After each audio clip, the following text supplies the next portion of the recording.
And here we are live once again in the spoiler room. Yes, folks, this episode is rated PC for pre-code. It is a pre-code film we're looking at. It's our special series this year. If you haven't tuned in so far, where we're talking about movies that were released before the Hays Code and maybe the reason why the Hays Code happened. And I think tonight we might have a prime example of one said film of what caused them to maybe want to be considered writing the Hays Codes. Yes, we are looking at 1931. Yes, that far back, folks. Safe in Hell. And I've got a great crew with me tonight to talk about this old and interesting film. So thank you for venturing down the stairs, pulling up a chair, and popping your favorite drink. I am trying for the first time Hard Mountain Dew. That exists? Hard Mountain Dew exists. It doesn't get sold in Wisconsin, but a good friend of mine who makes frequent trips to Illinois down south got a 12-pack for me because she knows I like Mountain Dew and hard sodas in that. So this is the first time I've had one of these. Apparently it's supposed to taste like Mountain Dew. I don't know, but we'll find out later. We're about to find out in a minute. But let's find out right now who's in the crew in the spoiler room with me tonight. It's none other. He's back with us. Mr. Joe Randazzo is with us to talk about, go figure, an oldie movie. So glad to have you here, sir.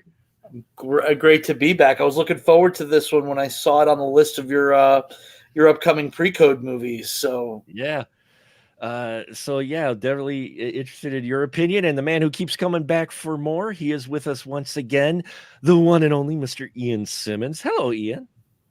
Hey, Mark. And hey, Joe. As if we haven't been talking to each other for a half hour before. Well, I mean, but way to ruin the mystery. We edit this like this episode just started. Yeah, no, just kidding. It's great to be here, and I'm excited to talk about this one. Wow. So yes, this is a very early talkie, Safe in Hell, and I could read the synopsis, or you could read the synopsis, Joe. You usually do a really good job with I can do that. If you've got the case. Do you have the same one that I have? I have the exact same one you do. I was thinking about upgrading to the Blu-ray, and I might at some point soon. Spoiler, I love this movie. Is that Warner Archive? Yes. Yeah, it's a DVD-R. Do they have any like extras on it, or is it just the movie? Just the trailer. The trailer. It's just the trailer. It's the disc is pretty sweet. And literally the menu is just a photo of the water tower. It's a photo of the water tower, and you got two options, movie and trailer. And that's it. Which I watched the trailer today, and I'd never seen the trailer before. It's interesting. Bill Dorothy McHale as the girl with the naughty smile. Yeah. The naughty eyes or naughty smile or something like that. Yeah, it's the naughty smile. It's the girl with the naughty smile. This is the only that would be a great title for this movie. It would. So Gilda, Dorothy McHale, thought she had fallen as far as a woman could fall when she got a call telling her a client was requesting her services. But when the client turns out to be the man responsible for her fall from grace, Gilda flies into a murderous rage. Well, kind of. Yeah. Kind of. He does kind of, touch her, and she tells him to get away, and he keeps touching her. Taking it on the lam, Gilda finds shelter in the arms of her sailor boyfriend, who smuggles her to a sanctuary safety, or so he thinks. In reality, he has booked her in a bridal suite in hell. Too long imprisoned by obscurity, Safe in Hell is released at last. His pre-code crime classic, touted at the time as not for children, it definitely isn't, is frank, startling, and arresting, and as gripping today as it was 8 decades ago. Directed by William A. Wellman, Safe in Hell is full of terrors and delights, including the most striking ensemble seen this side of Freaks and a truly twisted stunner of a finale. Wow, that's a lot of hype, especially with the Freaks comparison. I don't think I would go that far. Yeah, I mean, they're not people who were like actually disfigured. So,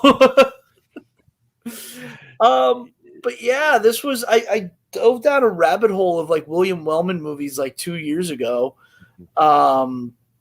and I had read about this. I'm like, it sounds interesting. And when you guys read the synopsis a month ago, when this was the movie that won, you guys had read the synopsis, and I was watching, and I'm like, oh, they didn't. The synopsis they read didn't give away what the island was. It's not just that she's on a sanctuary island; she's on an island full of criminals. Everyone there is escaping extradition. So, yeah. That's why I was like, you know what? I'm not going to tell them. I'm going to let them find that out for themselves. Well, I'm glad you didn't tell us, because this movie was a surprise for me, it being a first time watch, and I'm watching it, and I messaged our good friend Scotty D, on it, and because I told him, he mentioned about this, which shout out to Scott Davis, movieocrity.com. So glad you listened, Scott. He says he's been digging the episodes, and I told him, well, I'm watching, Safe in Hell, and he's like, I just watched that last month, and yeah, I messaged him, and like 10 minutes in, I'm like, holy crap, this is actually turning into a solid film. He's like, oh, just watch, and then I watched the rest of it, and yeah, watching this film, I'm like, wow, I did not expect this from a film this old, and watching it, I'm like, it did not go the way I expected, which we'll get into in a little while after we get everybody else's thoughts on this film. But yeah, I was surprised. It surprised me in a number of ways, good ways. But I'm happy I own a copy of it now, because I don't know if you can find it anywhere streaming. It's not streaming at all anywhere that I could find. The parent company has decided to just take tax breaks on everything. So yeah, so it just seen clips in that. So Ian, what did you think of Safe in Hell? Oh, yeah, I thought it was great. It does continue this kind of a streak that we've talked about, the last several years, where we talk about older movies, and you said you were surprised by some of the stuff that was in here. I'm not surprised anymore. And I think a lot of it comes down to the myths that we tell each other culturally that just kind of grow in popularity until they become the truth. It's sort of like we complain about how kids today don't want to watch anything that was made before the year 2000 because it's old and boring, and there's nothing to it. I think one of those myths from our generation broadly is that movies were a certain way back in the 30s and 40s and 50s, and they didn't have as modern conceptions of drama and adult relationships. They were all kind of like stolid and kind of placid period dramas, but there's all sorts of weird dark shit going on. The more I dive into these movies, the more I find that they are more gripping and dangerous and progressive than 3/4 of the shit that we're getting in the mainstream today. So nothing surprises me anymore. And you mentioned progressive. William Wellman, Public Enemy. His best known movies are probably Public Enemy, Star is Born, the Oxbow Incident, but he was known in the 30s before A Star is Born, and even A Star is Born has a message. He was known as the master of the message film, and he especially his Depression era stuff really really wanted to show what life was like for the average person who isn't of means and is suffering through the Great Depression. I would suggest, if you guys haven't seen them, I think we're going to be covering Night Nurse at some point. I think that was on Mark's list of the pre-code movies that we're going to be doing. If not, it can be. I think it was, because I think I even commented, I'm like, we got 2 William Wellman movies, which makes perfect sense. Wild Boys of the Road is excellent. Midnight Mary is excellent. And Heroes for Sale, how we treat our veterans when they come back from war. Oh, wow. So, yeah, that's his movies. When people today complain about, movies are buried under messages, his movies, they were entertaining. They still had a very heavy progressive message to them, even, especially for 1930 to 1934. So yeah, I've been a fan of his for a couple of years now, because I was watching The Public Enemy, and I watched one of the documentaries afterwards, and I heard Martin Scorsese on it talking about how much he loved William Wellman's films. So I was like, well, let me check out more of them, and then I I picked up the Forbidden Hollywood. What is this, volume 3? Mhm. Fucking stickers are covering everything. Yeah, volume 3, which is all William Wellman movie. It's Other Men's Wow. Women, The Purchase Price, Frisco Jenny, Midnight Mary, Heroes for Sale, Wild Boys of the Road. Wild Boys, yeah, and I got through all those and I was like, wow. And then I guess because I bought that, this popped up on Amazon. It was only like $9.99. And I looked like, oh, it's another Wellman movie. Click, and I was watching it 2 days later. Nice.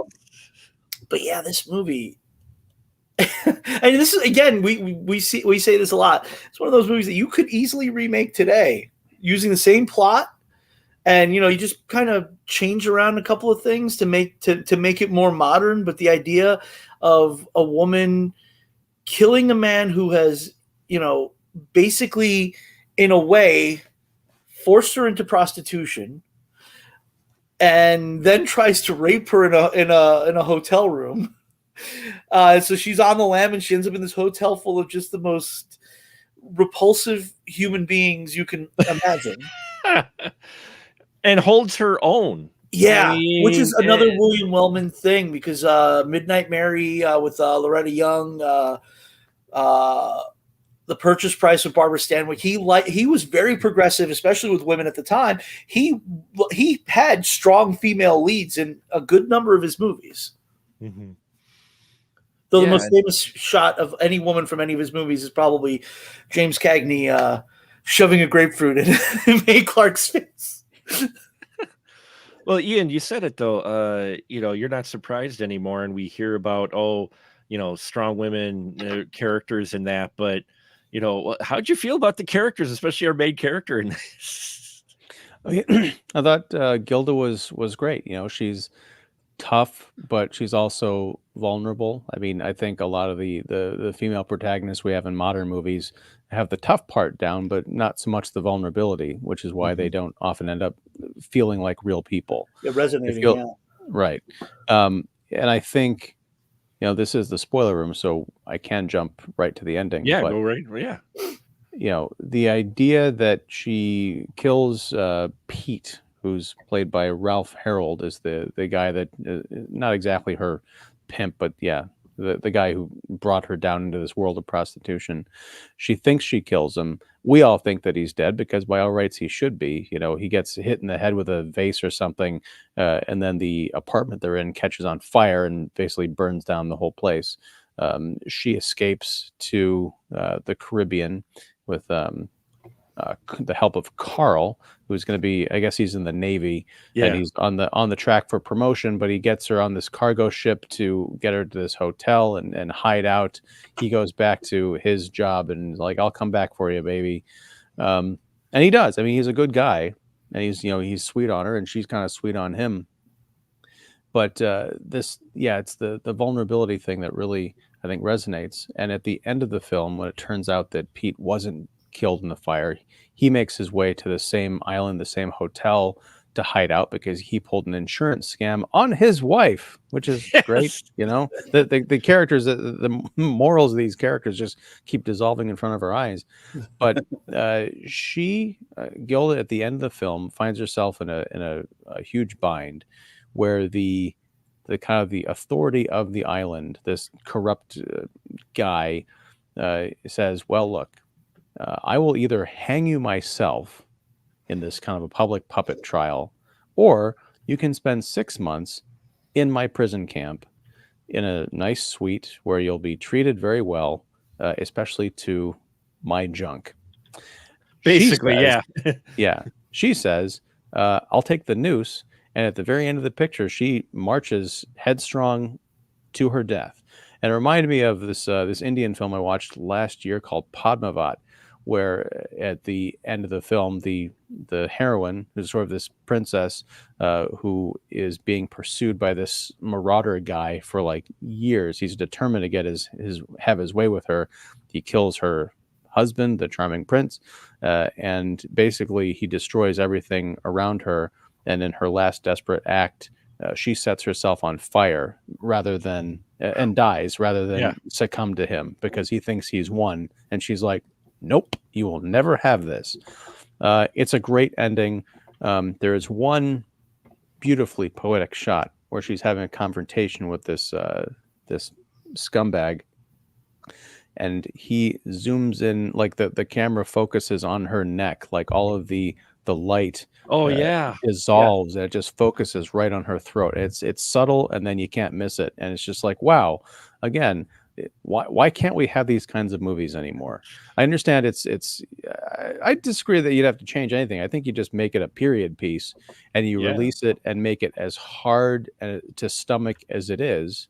Don't update it for modern sensibilities or any of that nonsense. Play it straight, because the messaging, the theme, the point is all there. And it's not even that all men are bastards or anything like that, because everyone on the island is a criminal. They're there for having done despicable things, but many of them are also vulnerable and desperate in their own kinds of ways, and reaching out to Gilda as this sort of thing that that they feel can redeem them in some kind of a way.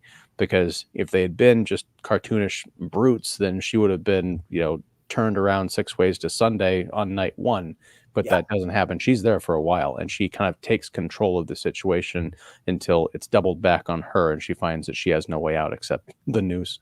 Well, I mean, and it's not just that she's put on trial for, he kind of railroads her in. Because it's a gun, when the guy she thought she killed comes to the island, they have a little confrontation, and he goes up to the room and he goes, "Look, I don't like the idea of you being here without a gun. Take my gun." So that the idea being at least you can defend yourself if he comes up here. And then when he comes up, sure enough, they get into a fight. She shoots him, and as he's leaving, even before any of this happens, after he hands her the gun, he tells his second in command, I'm going to be sending her to prison for having a gun up there. So she was going to be damned no matter what happened. Well, see, I knew Mr. Bruno the Hangman was bad because when we first see him, he has the biggest brimmed hat. So you know that he, but yeah, and he's ugly. And he's it's funny. Somebody that ugly is not going to be your hero in the 1930s. Played by Morgan Wallace. This guy is a scumbag among scumbags, even though he's law. So right there, Hays Code, you're portraying the law in a bad light, because he literally is framing. He discovers a way. Well, he does all kinds of things.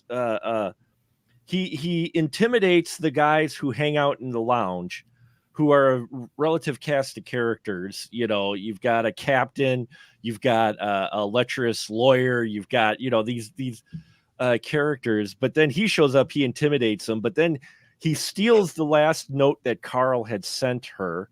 So she thinks Carl has abandoned her finally, and she's been holed up, promising to be virtuous and not do anything wild while she's on the island. And after a while, and she doesn't hear from him, she's like, I can't take this. But that's also thanks to Bruno stealing the letter. And then, Bruno sets up with the gun just so that he could have her at his jail, because he figured out a way to get her out of the room and into his jail so he can do horrible things. I mean, Mark, women in prison movies, because that's what it would be. She'd be in a female prison camp, and he would presumably be, John Vernon in Chained Heat. Come up to my room. We're gonna make pornos together. That's. Well, Mark, I just want to say, they did sort of, in a way, remake this on a Netflix series that you may have heard of called Bridgerton, because that letter intercepting thing is integral to the plot of season 1, and I'm ashamed that I know that firsthand. I have no idea what it is. Hey, we don't watch shame here at all in the spoiler room. You watch what you watch. That's fine. Exactly. But if you guys shame me for anything I watched, for watching like trashy thing, I watched Amityville Karen this morning. Amityville Karen. Oh yeah, Sean Z. Phillips movie. 13th Amityville movie. Yeah, and it's silly. I know that. That right off the top of my head. But this cast of characters we meet are interesting because these guys, when she shows up, there is absolutely nothing subtle about any of them, which is creepy. But I almost found a little endearing of just how they, you know, in regular society, guys, they try to be subtle about if they're, you know, the male gaze or whatever. These guys literally turn their chairs and sit like they're in a theater, waiting for her to just come out of her room, just dressed normally, just waiting for her presence. And I just found it hilarious, but also fitting for their characters. I'm like, they're, you know, they're just all out there, just like when she decides to have a wild night and they all confess about what they did too. I mean, it's really weird because, you know, these people are horrible, you know, they're on the island because they did horrible things, but there's level of horribleness, and these guys are like in the middle. Like, you know, there's only one that really gets aggressive from her turning him down, and then you have Bruno, and then you have the rest of the guys who make attempts because there aren't many females on the island, you know, but when they fail, they roll with it. They're like, oh, well, I had my chance. Granted, they shouldn't be in the first place, but still, you know, it's a really interesting dynamic with these characters to make them more, at least a little bit more than just lecherous guys in lobby. You know, they have some bit to them that at least makes them a little interesting than just being the guys chasing the skirt. Yeah. I mean, it reminded me of another movie from, you know, several decades later, in which there's a big collection of lecherous criminals, and they're introduced to a lady comes into their midst, and they don't know what exactly to do about her. Alien 3. Oh yeah. Yeah.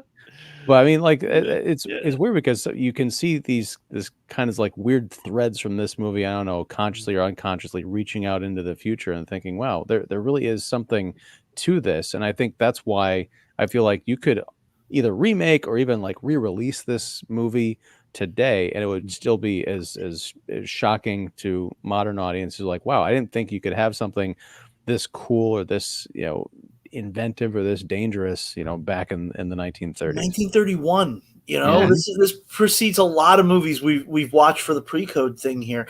And yeah, this actually, I'm surprised this isn't more well known.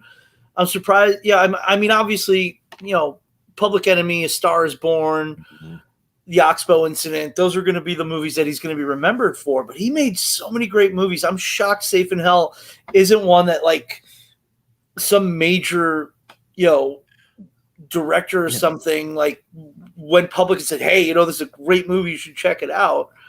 I mean, Scorsese probably did, but Scorsese talks about every movie from this era like it's the greatest thing ever. So it kind of gets lost in the shuffle. But yeah, this is that was the thing with when I first saw it, is I was super shocked at, like, just for a movie made in 1931, the sensibilities are really modern, the ideas are really modern, and it just shows that not a lot has changed in 90 years. Yeah, that's the good or bad that shows that not a lot has changed. I mean, but this is the kind of movie that you know you'd think Gen Z would latch onto. It's, you know, a strong woman who's holding her own against the bad guys. She's very centered in her own morality because she is a prostitute, or she was a prostitute. And there's even that scene in the beginning where she tells her boyfriend in their first scene together that he had basically, you know, I did what I had to do. And he slaps her and says, you know, that she's was it a pig or something? Yeah, I don't know what he slaps her and calls. But then immediately after that, when the police sirens are coming, flips on a dime and he goes, well, we got to, oh my God, the cops are coming for you. We got to get you out of here. So it's like, okay, like the shock is worn off of what she's done, and he's kind of accepted it. And he still loves her. That's a, you know, that's a positive thing there. You know, slapping her isn't, but the fact that he does care enough to go, shit, all right, I got to get you out of here before the police arrest you. We got, you know, and he basically sets this whole thing up. You also have the idea of the police being corrupt, which resonates with Gen Z, who are, you know, all cops are bastards. In this case, holy shit, is this cop a bastard? You can't spell Caribbean without ACAB. That's how you sell the movie. That's how you sell it now. So, yeah, it's very it does have a lot of modern sensibilities because it is very, very pro woman, because she's a woman who obviously she's made mistakes, but her mistakes don't necessarily define her to us. We still like her. We still are rooting for her no matter what she's done. Sort of. There's the one guy that I think is the most troublesome towards her, and he instantly becomes resentful and kind of dangerous. He's the one who offers up the chicken.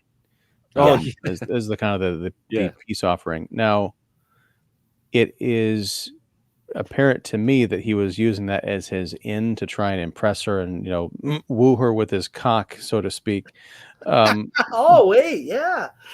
But the way that she turns him down, I think, is colder than it needed to be. Now, whether she was just playing that, like the whole, like, you go into prison and you have to puff yourself up and, to not be vulnerable around the other inmates.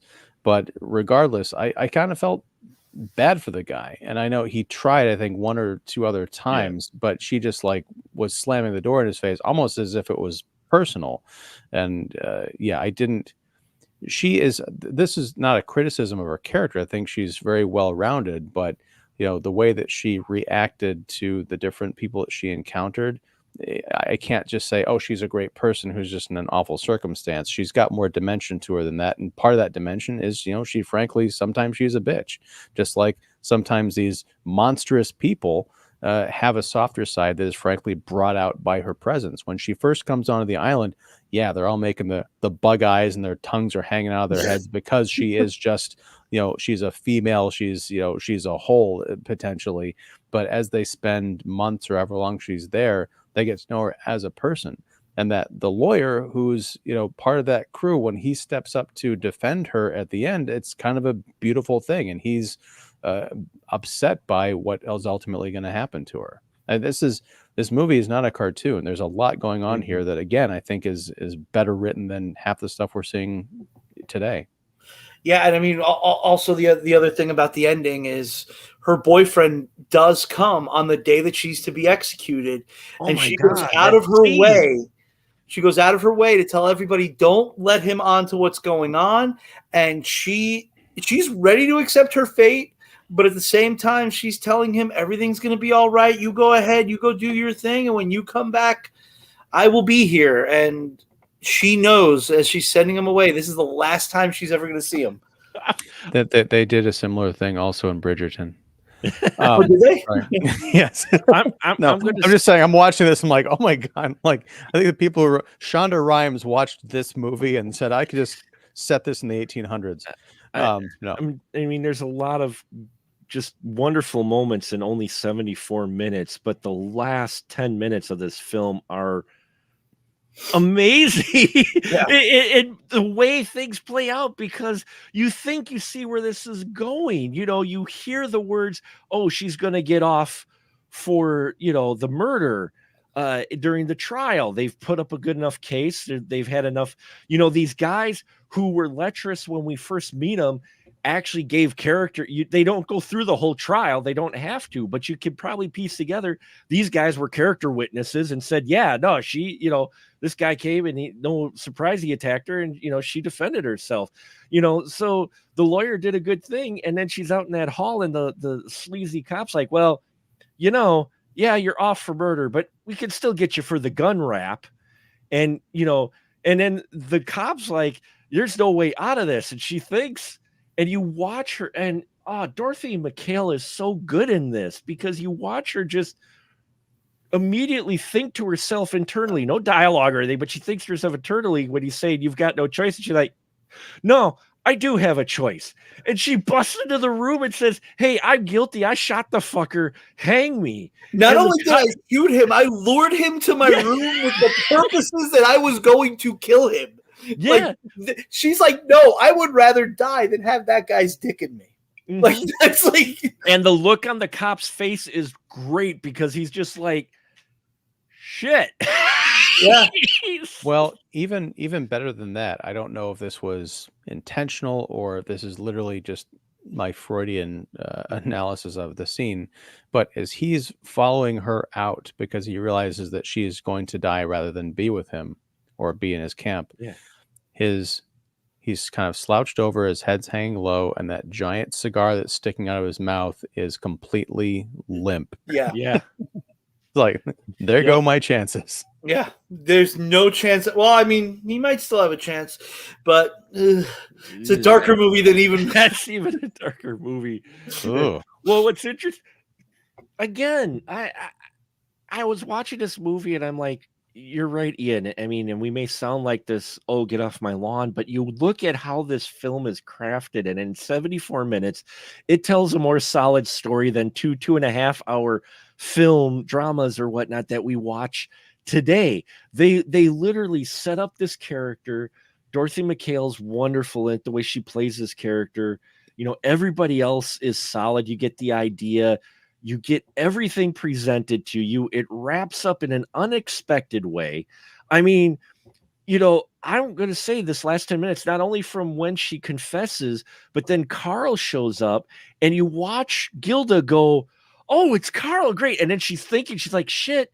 And then she's like, oh, and it's because and I think it's because she's a silent film actress. She started out the way silent film actors can emote stuff they're thinking is amazing, because, and then you would combine it with talkies, because she goes through this range of emotions and you see her, and then when she meets Carl, she's like, yeah, no, you know what, that promotion's great, tell you what, why don't you go ahead and get the house ready and such, and when you're ready, come get me, I'll be happy to come back, and playing it like they've got a future. And the minute he leaves, she's like, yep, I'm ready. And you get that wonderful scene where the one guard's going to put a cigarette in his mouth, and she literally just takes it from him, takes the match from him, flicks and lights it with her thumb, and smokes, and walks out with her head up high, looking at the Bruno, going, yeah, you know, like a final fuck you, and just walks. And the final scene we see is her walking out into the sunset of the tropics with the guards behind her, and Bruno way behind, going, fuck. Yeah. With Carl happily going about his way, thinking he's going to get his woman when he's not. And the way that whole sequence played out from when she confesses to that, I just watched it going, God damn. Like, When you think of the pedigree of this film, William Wellman was the director of the first Best Picture winner, Wings.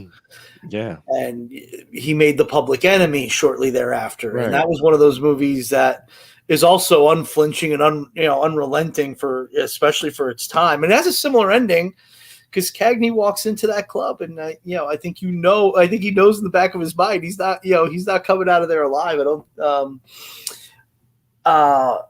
So yeah, I also, we should point this out.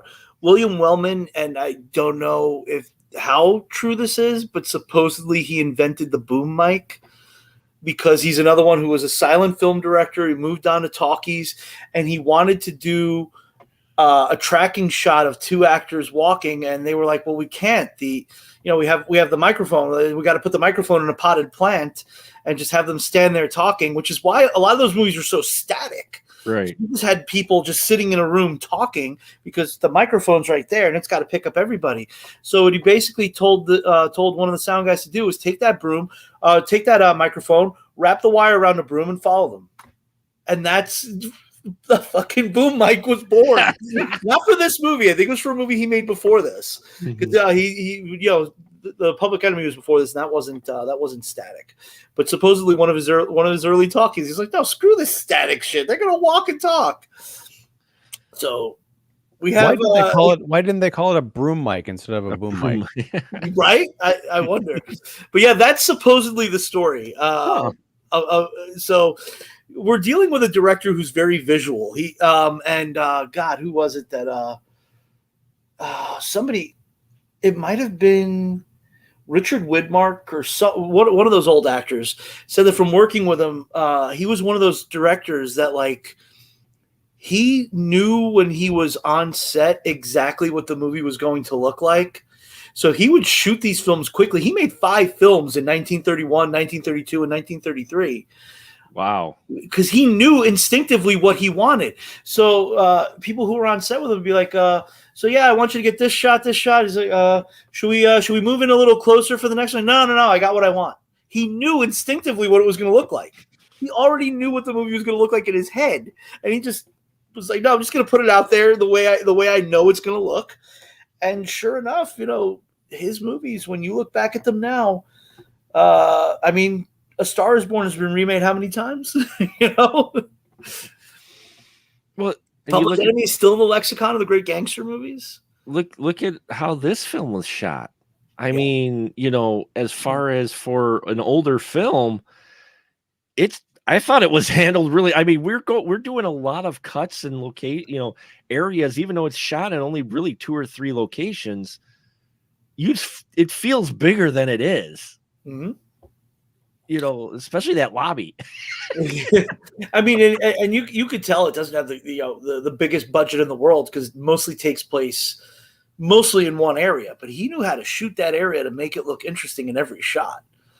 Well, I mean, I think the bar was really cool because it had I was paying attention to the architecture of the bar and the different shelves and the kind of the wraparound counter. I mean, it was really cool looking. Like it did have this kind of like a stagey quality with the stairs leading up to the balcony that was in her room and the guys kind of like down below.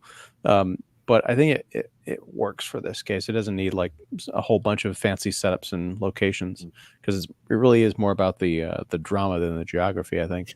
Well, and also you want it to kind of feel claustrophobic because you want to put yourself in Gilda's shoes. So you want to feel like she's trapped. And what better way to feel that you're trapped than we're stuck in this location. We're never really getting out. Well, let's talk about the trappedness. And I'm probably making a huge lake out of a puddle, as Ian knows for sure that I do this quite often.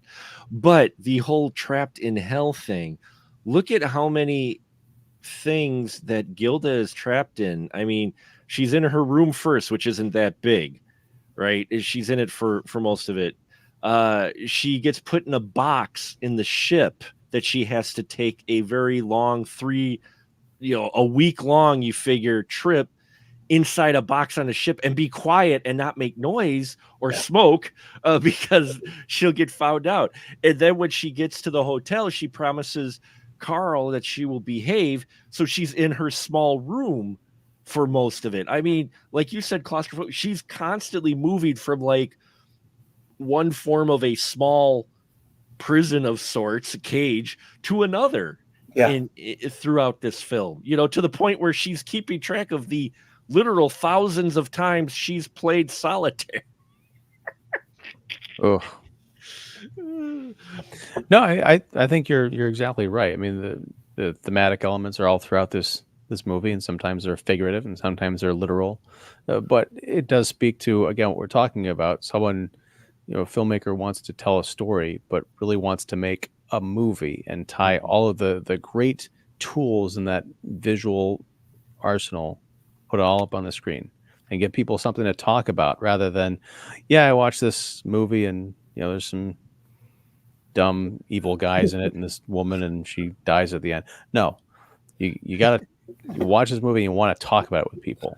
And this movie has a lot of subtext. So they don't ever. And what I found interesting, and if you look at the first 2 opening minutes of this film, you see why the Hays Code may have came about, because we literally are introduced to our main character, Gilda. She picks up the phone. She tosses her legs up on the desk. She's wearing garters, nylons. She's wearing a very silk, not very covering anything nighty, and you can see her undergarments. And she's just talking frankly to this person. They never say prostitute at all. The way, but because of the way dressed and the conversation they have. And I loved that. I love the fact that they never say the word prostitute or even sex work or anything of that. You just know from the conversation and from, wardrobe and that it's for the 30s. They're like, this is who she is. You don't have to spell it out to you. And even the bad things that Peter did, they don't explicitly say like, oh, he raped me.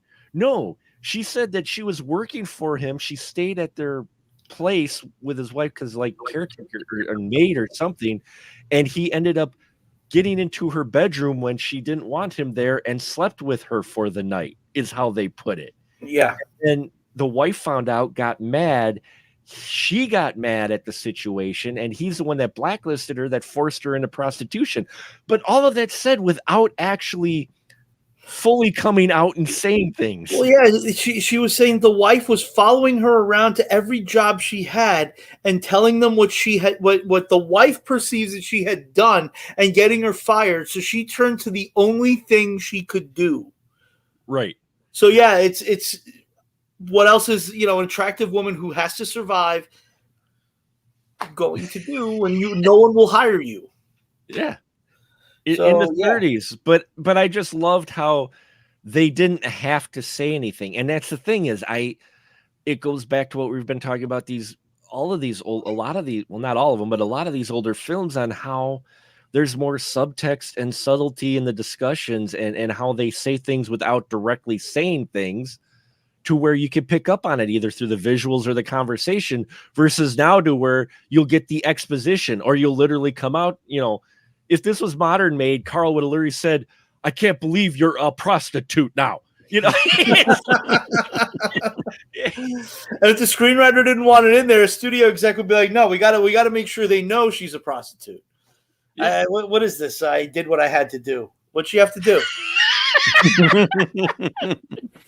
Well, that's the other thing about the Hays Code. I mean, yeah, I agree that there's a lot in here that, you know, was covered under that. And I don't know if this movie was precisely the catalyst, but probably one of them. Because it was still a good number of years before that actually happened. Okay. But this was probably on their list. Right. But I mean, the point is, like, there's no part of this film that glamorizes any of the, you know, the lasciviousness or the life of crime.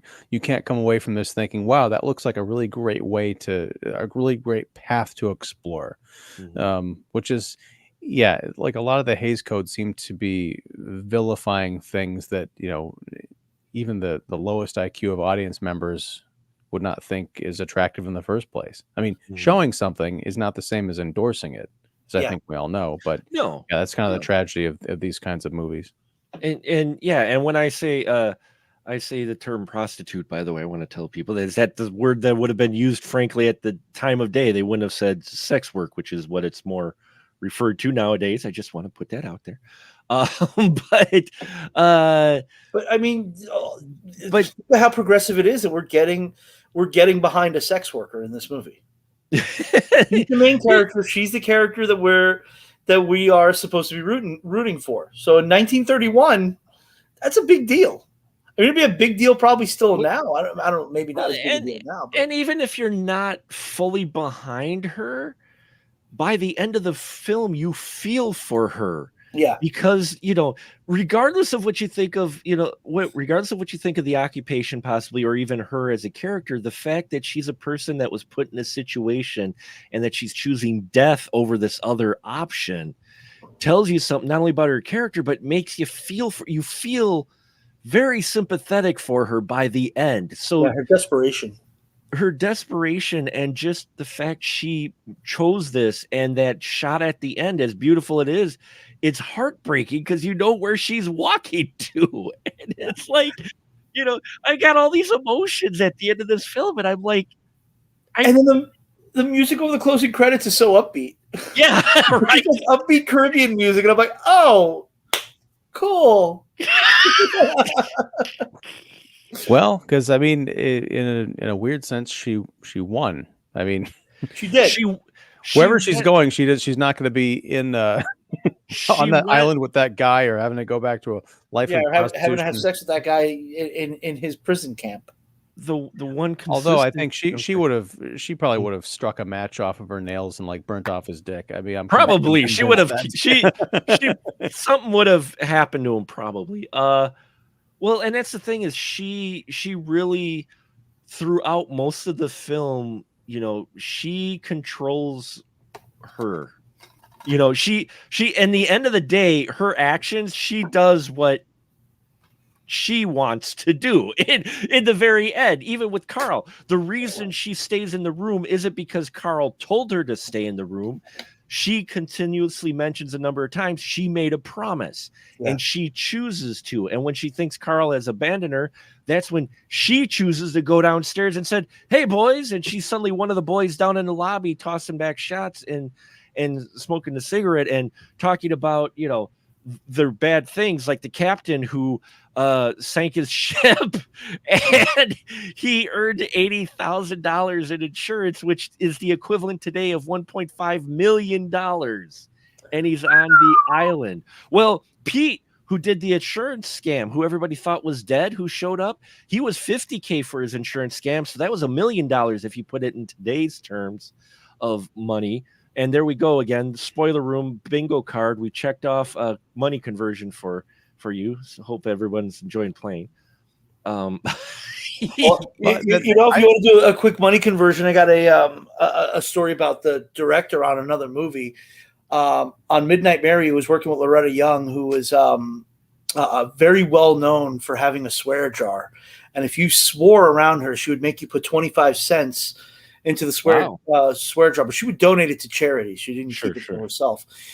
But one day something went wrong on the movie, or whatever movie they were working on, and William Wellman was like screaming at the crew. He looked over at Loretta Young. He walks over, he pulls out a $20 bill, puts it in her swear jar, and goes, "That should cover me for the next 5 minutes," and proceeds riddled rant at the crew. So $20 in 1931 is how much today? Wow.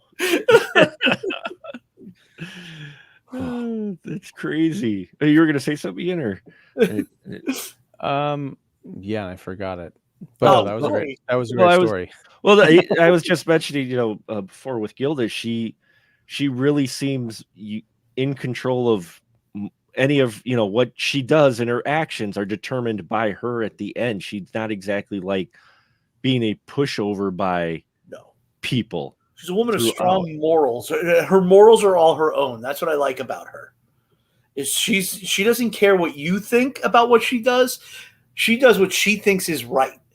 And I you know, ultimately, you know, your own morality should be that. It should be what you feel is the right thing to do.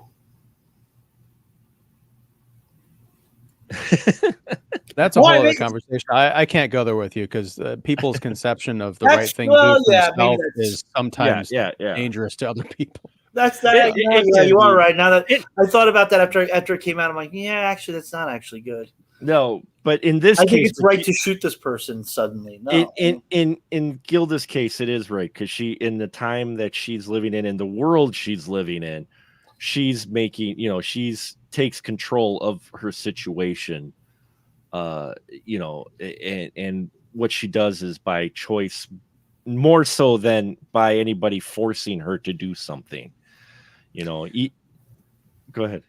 Well, I was gonna say, speaking of bad, like no good choices or bad choices, when Pete shows up on the island, he's talking about all this money he got for the insurance scam, and he's got it in cash. So he's carrying around that money in cash in this hive of scum and villainy. I thought it was going to go the direction of those guys were just going to gang up and kill him and take the money. And, you know, Gilda would be sort of an afterthought, or maybe she would help them or something. I don't know. Well, and I thought when he was talking about the money and then he saw Bruno, the corrupt cop, I thought almost they were going to be in cahoots to set up something with Gilda, you know, involving Gilda.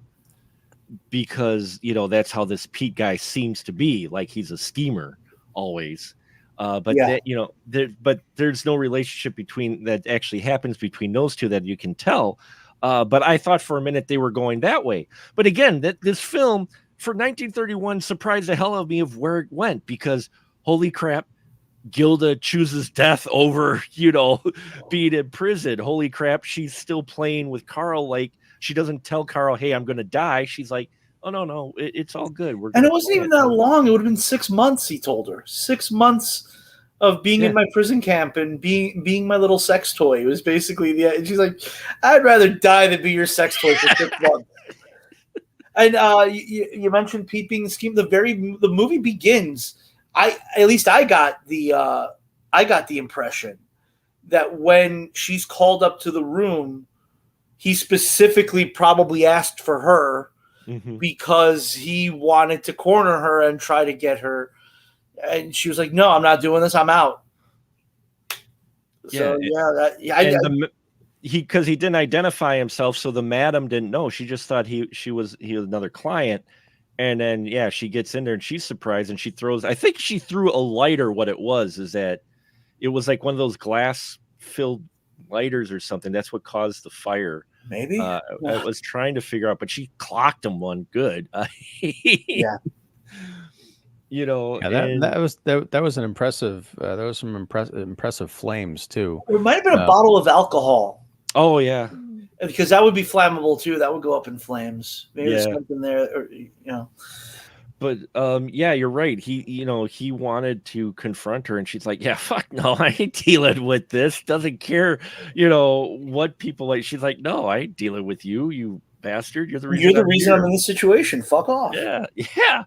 So every turn this film surprised me in the fact of they make these decisions that you may not expect, given maybe some. And as you said, Ian, I shouldn't really be surprised, given the films we've watched over the last 6 months. A lot of these older films, you look at the way they're handled and that you realize that this wonderful medium that we all have a passion for, that's over 100 years old, approach to stories, and that as far as what type of stories hasn't really changed. If anything, it's gotten dumber. Not at all. But if you look back, like we said, you could easily take this film and play it today. There's nothing really in this film that truly dates it as far as what happens and the subject and everything. You could easily make this today or make it a period piece. We do have to mention, and I want to mention, because she was a wonderful character, though we don't get to see her much, and that's Liani, the hotel manager. She's played by Nina McKenney.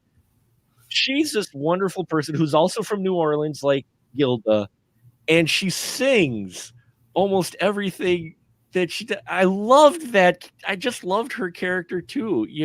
She was a wonderful character, a woman running a hotel in this not so great island. Well, the only hotel on this island. The only hotel, yeah. Yeah, because that's when she's being dropped off.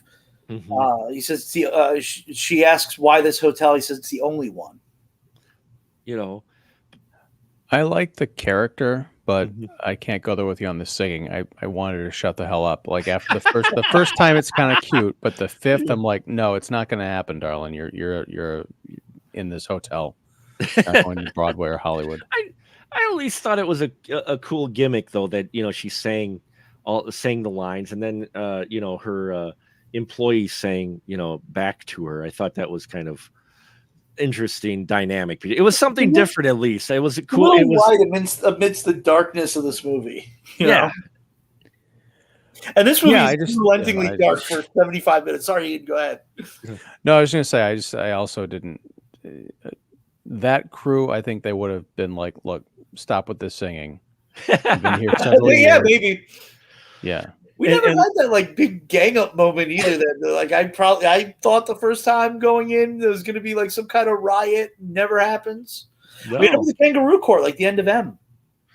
Right. Yeah. I thought about that as well. But I think that is one of the themes is kind of the civilizing influence of a woman in a man's life, because just hanging out with the other just pack of wild dogs. Just getting into trouble. And then you've got this lady who comes along, and even though they are still very rough and tumble, and so is she, we do get to see a change. Mark, as you pointed out, they testified on her behalf. If you had told any of those guys before Gilda showed up on the island, hey, in a few months, you're going to be sitting in a courtroom testifying on behalf of a woman who will not sleep with you. They probably would have knifed you in the back. Yeah. And just as a side note, those who love the original Flash Gordon, Charles Middleton plays Lawyer Jones, who was Ming the Merciless back in the day. So, yeah, there you have it, folks. Safe in Hell. I think we could go around a final thought, but I think we're all going to I recommend think it. it's unanimous. I think it's unanimous that don't let the fact of when it came out or whatnot deter you. This film, 93 years old or whatever, and you watch it and it's still better crafted than a lot of dramas or whatnot that come out today, with characters that keep your interest and interesting. It doesn't get like heavy in the weeds, but there's a lot to enjoy in here and a lot to pay attention to for a film that is pretty straightforward, in all honesty. Well, it doesn't waste any time. It's No. only 74 minutes long, so there's nothing to cut out here. It's just all coming at you. It doesn't Yeah. have time to screw around. Yeah. Not at all. So, yeah, Safe in Hell. I'm glad that I had this on the list and that we watched it. And I hope you seek it out too. And if you do, please leave comments on our video or on our podcast on the Anchor FM, well, now Spotify, what you thought of it. And since this is a PC rated pre-code film, we do have the Wheel of Random. We have 6 films left on our Wheel of Random to try to decide what our next film for the next month will be. There's And in nightmares. doing so, it's going to be the next theme. So we have left on the wheel Night Nurse, Red-Headed Woman, Blonde Venus, The Little Giant, Murders in the Zoo, and Maniac. So let's spin the wheel. Where do you think you guys are going to land? Any ideas? Maniac. It'd be interesting if it lands on Night Nurse, because then we're doing William Wellman 2 months in a row. So let's go. And it is Murders in the Yeah, Zoo. why that will? Joe's been waiting for this one to come up. Yes. For a while now. Murders in the Zoo is our next film that we will be watching for our pre-code film next month. So and with that, I will give you my list. It is Murder Month. So July will be Murder Month. And I have the list here. For those of you who are watching and care, I have the list of what movies we will be covering for Murder Month. I believe all these movies were on streaming when I looked up this list. If they aren't, I'll have to figure out other ways. But for Murder Month, we are going to do Murders in the Zoo, obviously 1933. And even though it's not a official pre-code film, it's still going to be an old film because I want to watch it anyway. Murders in the Rue Morgue from 1932. And then we're going to watch Murder by Death. So that's a 1976 film. And I think July only has 4 weeks. No, it does have 5 weeks in it. So it's good that I picked this because we'll also have not only Murder by Death, we'll have Murder at 1600, just because I threw that in there for the hell of it. Wesley Snipes, 1997. Yeah. Right. Wow. And if I can find it, Blue Murder in St.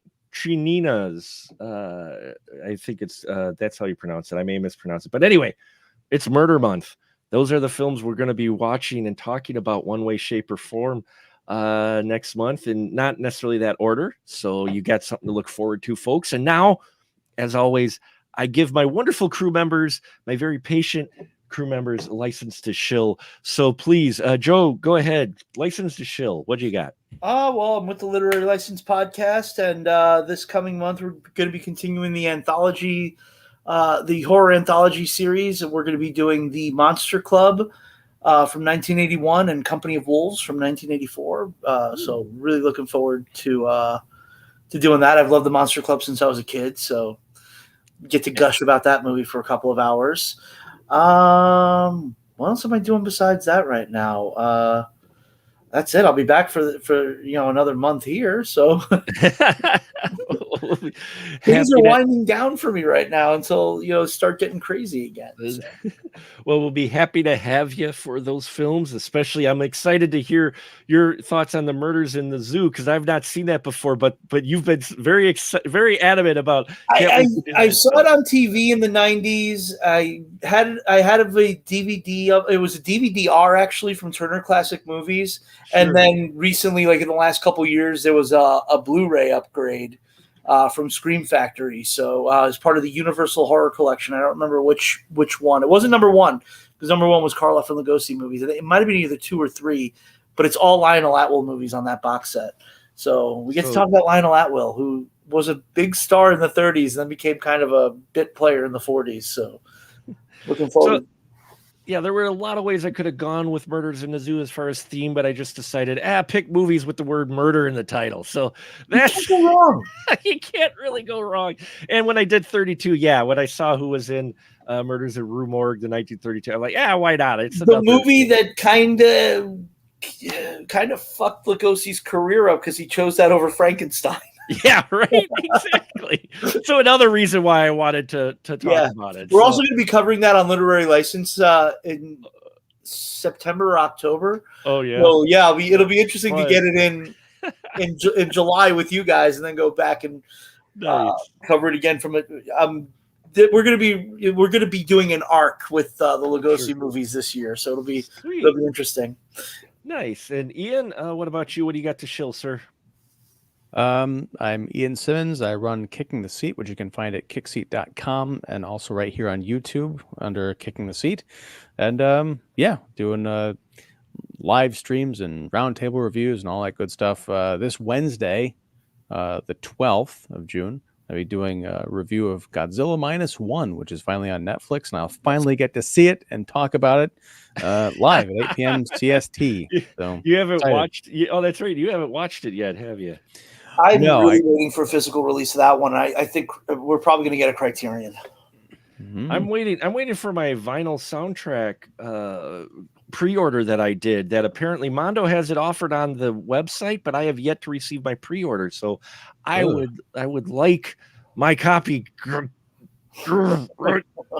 So smash some cities if you don't. I'm going to smash some cities, absolutely. And yes, folks, specialmarkproductions.com. If you're not aware, for all your Movie Man needs, where we got reviews and interviews and such, look for a special Final Cut joint review I did with Katie Glidewell of The Bald in Front, formerly The Blonde in Front, where we talked about In a Violent Nature.